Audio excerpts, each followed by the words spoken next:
première promotion de master de l'école de sociologie rurale et de vulgarisation agricole de l'Université nationale d'agriculture a soutenu ce vendredi 18 avril 2025 sur le campus de Dodji à Porto-Novo. Il y a quelques années, nous avons entamé une aventure ambitieuse. Former des spécialistes de l'analyse sociale des dynamiques rurales, capables d'accompagner les communautés agricoles, de comprendre leur réalité et de faciliter la transmission des innovations. Cette ambition se concrétise aujourd'hui à travers ces jeunes qui soutiendront dans cette journée leur mémoire et dont les travaux de recherche traduisent la pertinence de la formation reçue et l'engagement dans le développement local.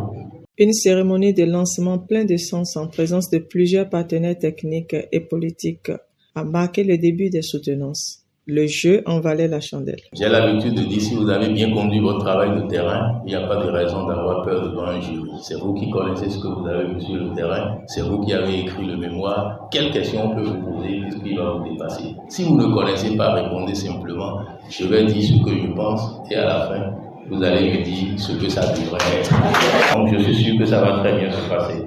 Pour la circonstance, il était important de revenir sur le parcours fait par l'école avant de lancer officiellement les soutenances. Le chemin parcouru depuis la création de cette école est remarquable. En quelques années, grâce à l'engagement des équipes pédagogiques et l'administration, au dévouement des étudiantes et étudiants et à l'appui des autorités de tutelle et de nos partenaires, l'école de sociologie rurale et de vulgarisation agricole s'est affirmée comme un pôle de formation et de réflexion sur les dynamiques sociales en milieu rural et les stratégies de vulgarisation agricole adaptées à nos réalités. Les étudiantes et étudiants qui soutiendront leur mémoire dans cette journée ont non seulement acquis des connaissances théoriques solides, mais ils ont aussi mené des recherches pertinentes, apportant leur modeste mais précieuse contribution à l'amélioration des pratiques agricoles, à la compréhension des sociétés rurales et à l'appui au développement local. Que ces soutenances soient l'occasion de démontrer une fois de plus la qualité de notre formation et la pertinence de nos approches. Place maintenant aux soutenances proprement dites où chaque candidat défend ses travaux de recherche pour mériter le titre de master. La diversité des sujets témoigne de la densité de la formation et de sa qualité. Elle travaille sur la participation des communautés au programme sur les changements climatiques dans la commune d'Adjong.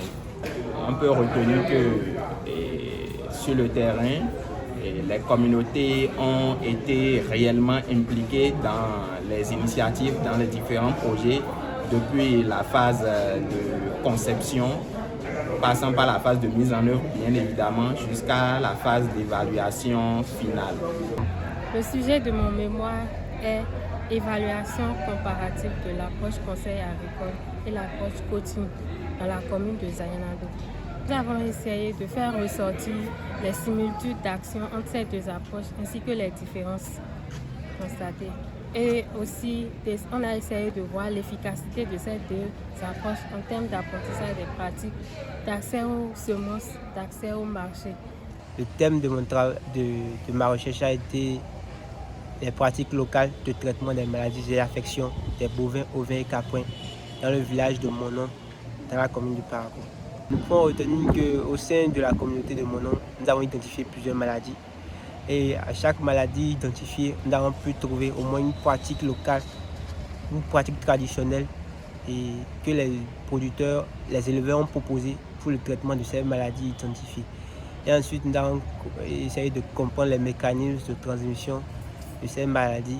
Après une telle journée, les impressions ne peuvent qu'être qu'un mélange de joie et de fierté. J'ai une impression de joie couplée à la fierté. Fierté parce que c'était une ambition, un challenge qu'on s'était donné. Et aujourd'hui, nous sommes en train de voir que nous pouvons effectivement former des masters en gestion des innovations agricoles. Donc, cette première promotion de master vient de soutenir. Et vous allez voir à travers les diverses thématiques qui ont été abordées que c'est les gens qui ont travaillé ardemment et qui font la fierté de l'école